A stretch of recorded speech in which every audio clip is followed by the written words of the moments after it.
자, 안녕하세요. 차은현의 건강TV 오늘도 시작합니다. 자, 우리보다 우리를 더 좋아하는 세계인. 자, 오늘은요 우리 건데 우리 거를 우리보다도 더 좋아하는 세계인의 이야기를 좀 하려고 하는데요.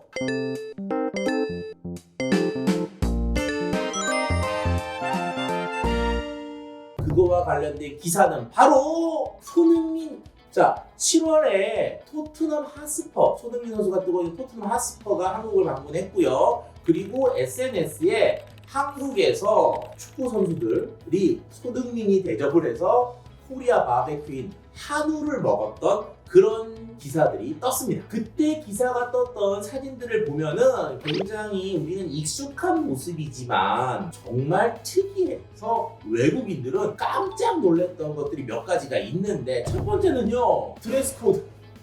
그러니까 사진을 딱 지금 보셔도 알겠지만, 아니 의상을 맞춰놓고 갔어. 의상을 맞춰 입었어. 그럼 뭐죠? 앞치마. 우리는 저 앞치마 이렇게 입고 있는 게 특이한 모습이 아니지만, 그리고 그냥 입을 수도 있고 안 입을 수도 있는 거지만요, 저 지금 토트넘 선수들은 다 입었잖아요. 이게 정말 웃긴 겁니다. 왜 웃기냐, 외국 사람들은 식문화의 예절이라는 걸 조금 인식하거든요. 자, 그래서 실제로는 저거는 우리가 모두 다 입는 게 아니잖아. 저 사람들 모두 다 입고 있어. 그 얘기는 뭐냐, 자기네들이 봤을 때는 그렇게 입어줘야 되는 거라고 생각할 수가 있다는 거예요. 아니 저분들 정말 상남자잖아요. 축구 선수들이고 지금 뭐 연봉도 어마어마한 사람들인데 저렇게 정말 이렇게 앞치마들을 맞춰 입고 한우를 먹는 모습, 저는 보고서 진짜 깜짝 놀랐고요. 또 하나는 이 분들이 한우 맛도 한우 맛이지만 그 사진에 보면은 장갑을 끼고 있는 저 여성의 손이 있어. 뭐죠? 고기 구워주는 아줌마.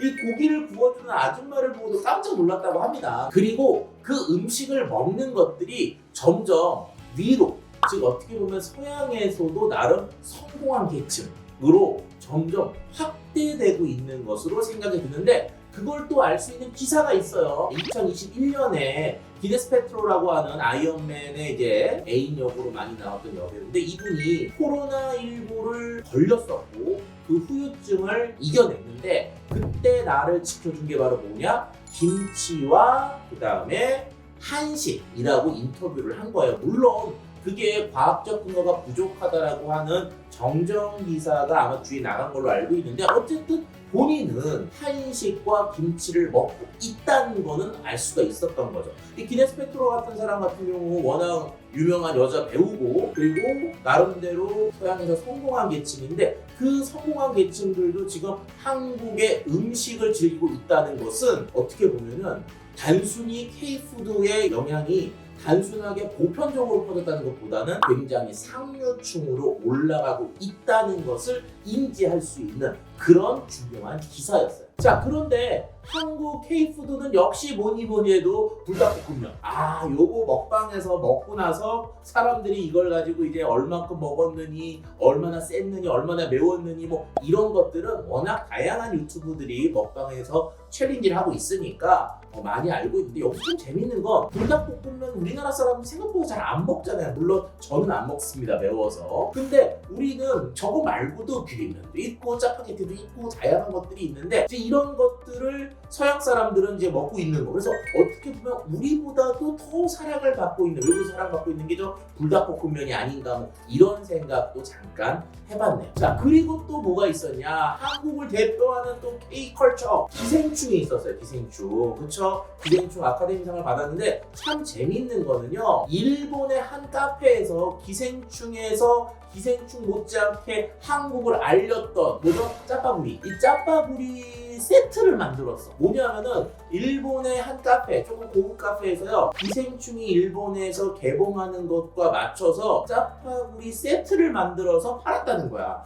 야, 대단한 거 아니에요 이거? 왜냐하면 기생충이라는 영화의 콜라보인 거죠. 그리고 헌정 메뉴 같은 거라고 볼 수 있는 거죠. 그래서 야, 이게 단순하게 그냥 짜파구리 나왔어, 만들어 먹어보자, 이것보다 지금 일본 사람들한테는 조금 더 강력하게 한국의 K푸드들이 파고 들어갔다 라고 하는 것을 좀 예측할 수 있는 그런 내용들이 바로 요거라고 볼 수가 있고요. 그 다음에 정말 세계적으로 이슈 핫한 것 중에 하나가 뭐였냐면 바로 오징어 게임이 있었습니다. 오징어 게임. 이 오징어 게임의 한 장면, 정말 중요한 장면도 아닌데 한 장면이 바로 요 장면이거든요. 요 장면이 뭐냐, 비가 치적치적 오는데 편의점 앞에서 소주와 라면을 부셔 먹는 저 두 주인공, 저 장면.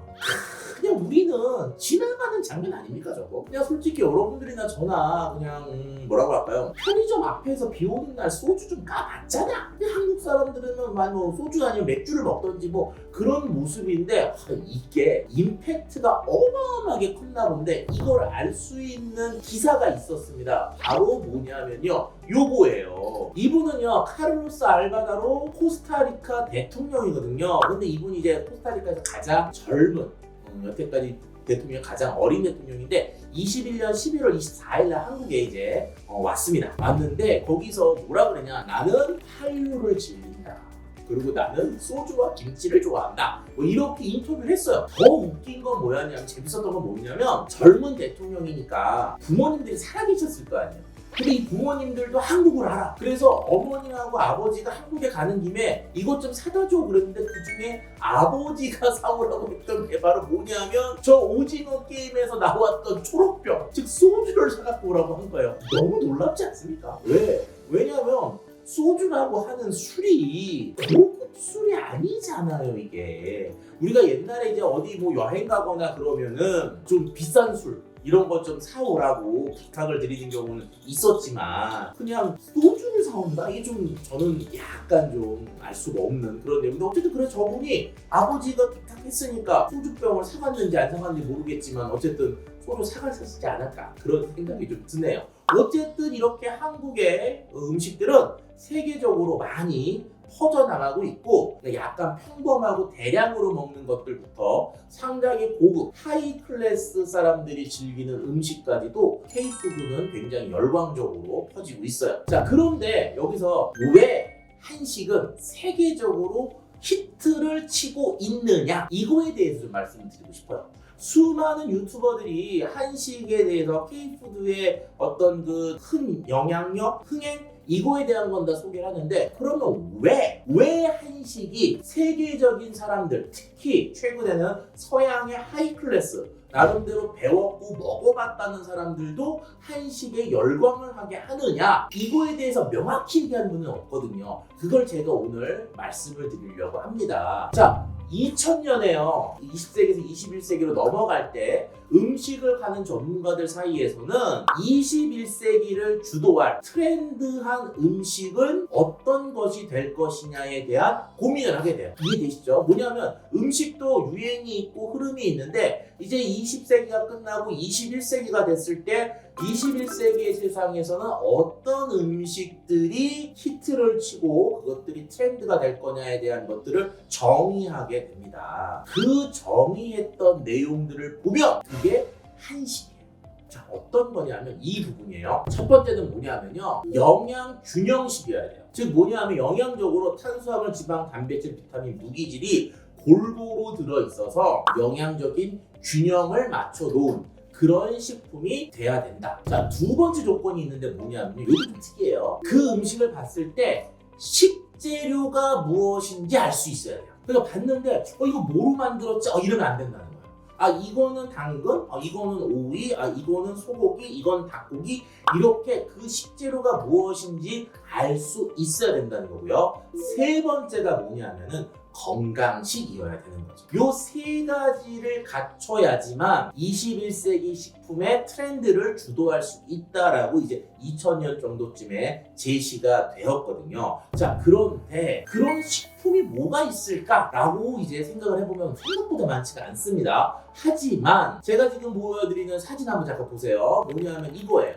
궁중 한방 해물 삼계탕. 거기 보시면은요, 탄수화물, 지방, 단백질, 비타민, 무기질들이 골고루 들어있죠. 특히 삼계탕 같은 경우는 그냥 단순하게 닭을 가지고 만든 어떤 습 같은 개념이 아니라 그 속에 뭐가 들어있어요? 종류들이 들어있잖아요. 그리고 탄수화물도 들어있고 단백질도 있고 해서 전체적으로 영양적 균형을 맞추고 있다라는 특성이 있고요. 그리고 가장 중요한 건 그 안에 들어가 있는 재료들이 다 어때요? 눈으로 보면 바로 알 수가 있다는 거죠. 요것은 전복, 요것은 뭐 새우, 요거는 뭐 당귀, 뭐 요거는 닭고기, 이렇게 모든 거를 보자마자 재료를 알 수가 있고, 아울러 한방, 즉 한약재 같은 거, 인삼 이런 게 들어갔기 때문에 건강식으로 인지를 받을 수가 있다는 거예요. 그래서 당시 2000년에 세계적인 어떤 그 푸드 페스티벌 이런 데에서 심사위원들이 저 공중 한방 뭐 해물 삼계탕을 딱 보는 순간 놀란 거예요.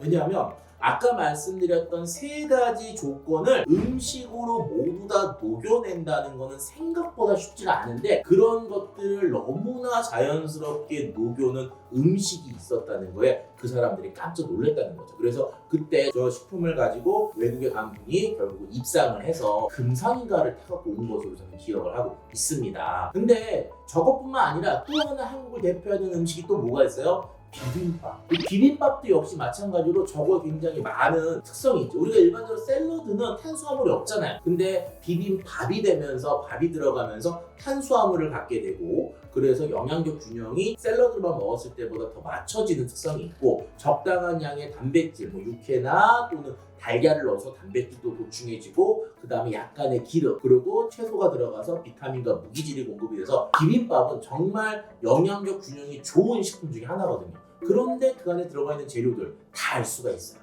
아울러 채소는 건강에 좋으니까 건강식인 거죠. 그래서 한국이 갖고 있는 음식들은 우리 선조들이 어떻게 알았는지 모르지만 200년, 300년 후에 유행할 그런 트렌드들과 관련되어 있는 음식을 만들어 놨고, 그것들이 지금 세계적으로 풀려나가면서 세계적으로 나름대로 많이 배우고 먹어봤던 분들이 오히려 한국 음식에 대한 가치를 이제 찾아내고 있는 거죠. 그리고 한국 음식이 세계적으로 강세를 띠고 있는 건 뭐니 해도 맛있어요. 그거 왜냐? 한국 사람들요, 어느 식당이 있거나 어느 음식에 대한 얘기를 할 때 제일 먼저 물어보는 게 뭐예요? 맛있니? 이렇게 물어본단 말이에요. 일반적으로 야 그거 봤더니 뭐 색깔이 어때? 모양이 어때? 향이 어때? 이런 거 묻는 사람보다는 일단 묻는 게 뭐예요? 맛있니잖아요. 결과적으로 한식은 맛에 있어서 상당히 강한 강세를 갖고 있는 음식이다 보니까 결과적으로 한번 먹어보면 그 맛에 상당히 매력을 가질 수밖에 없는 그런 특성들이 좀 있다고 봅니다. 결과적으로 이런 맛과 그리고 음식 자체가 갖고 있는 트렌드한 그 트렌드에 맞는 특징, 이런 것들 때문에 한식은 강세를 갖고 있고, 그런 강세들은 아마 제가 봤을 때는 몇십 년은 가지 않을까라고 생각이 돼요. 한류가 처음에 조금 알려졌을 때 한류는 뭐 조금 있다가 사라질 거야 라고 평가를 했던 분들도 좀 있었어요. 그렇지만 지금도 한류는 강한 강세를 갖고 있고, 그것들이 단순하게 뭐 드라마나 영화뿐만 아니라 지금은 다양한 식품, 그다음에 여행, 뭐 의복, 이렇게 다양한 한국 문화 전반으로 이런 것들이 퍼지고 있는 것은 그만큼 한국이 갖고 있는 문화적 기반이 강력하기 때문에 그런 거라고 생각이 들고요. 그래서 K푸드는 조금 더 갈 거로 봅니다. 자, 이상 K푸드에 대한 내용이 재미있으셨으면 좋아요와 구독을 눌러주세요.